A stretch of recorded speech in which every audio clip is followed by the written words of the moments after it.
보통 다이어트 하는 사람들이 고기 먹는다고 하면 오늘은 포기했구나, 역시 다이어트는 내일부터지 라고 생각하실 겁니다.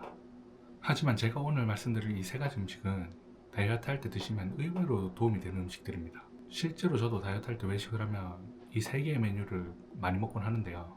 그건 바로 딱 봐도 다이어트 음식 같지 않은 김치찌개, 막창, 돼지국밥입니다. 오늘은 이 세 가지 음식을 어떻게 먹어야 살이 찌지 않고 다이어트에 도움이 될지 알려드리겠습니다. 그런데 이걸 먼저 알고 가셔야 됩니다. 우리가 당을 먹으면 살이 찐다는 건 많이 알고 있잖아요. 그런데 많은 사람들이 놓치는 게 있습니다. 꼭 달달한 음식만 당이 아니라는 거죠. 잘 아시겠지만 다이어트 할 때 조심해야 될 건 바로 탄수화물입니다. 왜냐면 탄수화물은 몸에서 결국 당으로 바뀌기 때문이죠. 우리의 주식인 흰쌀밥, 부대찌개 필수인 라면사리, 가벼운 한 끼 같은 샌드위치 식빵, 모두 우리 몸 안에서 당으로 사용됩니다. 그래서 다이어트 할 때는 고기를 먹었냐 안 먹었냐보다 밥은 얼마나 먹었는지, 면을 같이 먹었는지, 달달한 소스는 같이 먹지 않았는지, 결국 몸 안에서 당으로 쓰이는 음식을 얼마나 먹었는지를 더 주의해야 합니다. 이 기준으로 본다면 김치찌개, 막창, 돼지국밥은 다이어트 할 때 무조건 피해야 하는 음식은 아닙니다. 문제는 이 음식이 아니라 이 음식과 함께 딸려오는 밥, 면, 양념, 술 같은 것들입니다. 그럼 첫 번째로 김치찌개부터 어떻게 먹어야 될지 알려드리겠습니다. 김치찌개는 사실 다이어트 할 때 먹어도 되는 생각보다 괜찮은 메뉴입니다. 왜냐면 김치찌개 안에는 보통 고기, 김치가 메인으로 들어가고 야채나 버섯류 뭐 이런 것들은 자신의 취향껏 넣어서 만들잖아요. 이렇게 보면 단백질도 있고 야채도 있고 따뜻한 국물까지 있어서 포만감까지 좋은 음식입니다. 김치찌개를 먹고 살이 찐다는 거, 문제는 김치찌개 자체가 아닙니다. 진짜 문제는 김치찌개를 먹었을 때 우리가 너무 자연스럽게 같이 먹는 것들입니다. 대표적으로 밥입니다. 김치찌개 먹을 때 밥 없이 먹는 분들은 거의 없잖아요. 이게 뭐 한 공기만 먹으면 다행이죠. 뜨거운 김치찌개 한 숟가락 떠가지고 밥에 올려서 국물에 살짝 적셔 먹으면 정말 맛있잖아요. 그런데 다이어트 할 때는 이 부분을 조심해야 됩니다. 김치찌개 자체가 살이 찌는 음식이 아니라 김치찌개와 함께 먹는 밥이 우리 몸을 살찌게 합니다. 특히 김치찌개는 국물이 자극적이고 짭짤해서 계속 밥을 부르잖아요. 먹다 보면 어느새 한 공기 다 먹고 좀 부족하다 싶어가지고 또 한 공기 먹고, 심한 경우는 국물에 밥까지 비벼가지고 싹싹 끓여 먹는 경우도 있었습니다. 그래서 김치찌개 먹을 때 대원칙은 간단합니다. 밥은 처음부터 반 공기만 퍼는 겁니다. 처음에 밥이 나오면 밥만 덜어놓고 뚜껑을 닫고 저 멀리 떨어뜨려 놓으세요. 왜냐면 이게 먹다가 조절하면 사람 마음이 참 약해져서 한 공기를 끝까지 먹게 되더라고요. 그래서 시작할 때부터 밥의 양을 정해놓고 시작하는 게 훨씬 쉽습니다. 두 번째는 라면사리나 당면사리를 피하는 겁니다. 너무나 당연한 얘기지만 쉽지 않죠? 김치찌개에 라면사리 넣어서 먹으면 정말 맛있잖아요.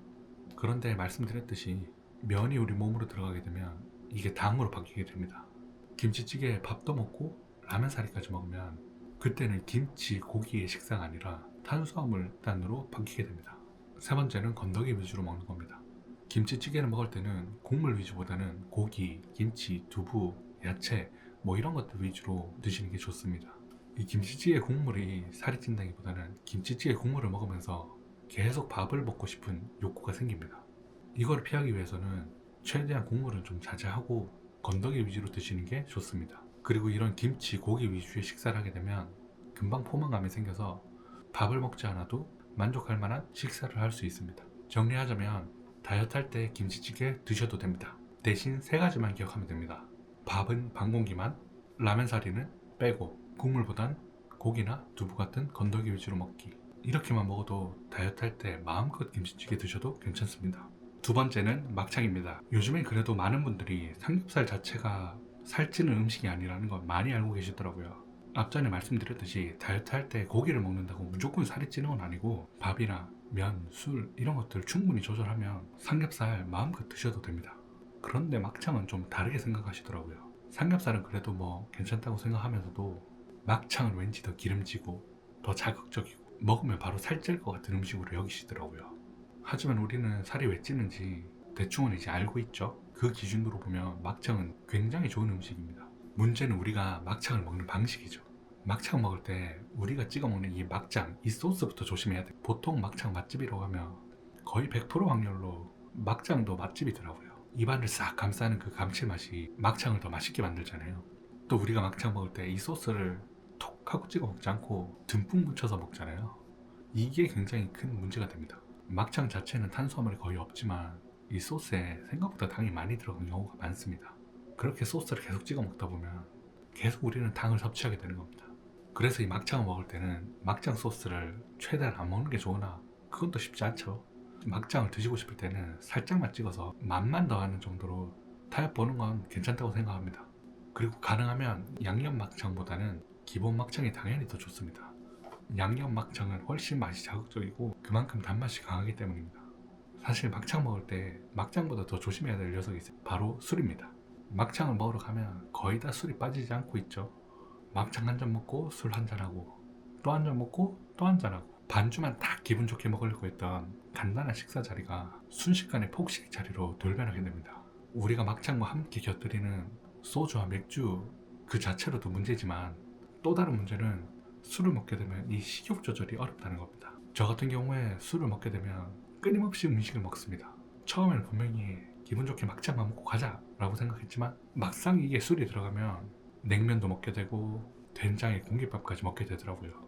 만약에 저 같은 분들이 있으시다면 다이어트 하실 때는 꼭 술은 피하시길 바랍니다. 이게 술이 들어가게 되는 순간 지난 일주일간 노력이 수포로 돌아가더라고요. 마지막으로 한국인의 소울푸드 돼지국밥입니다.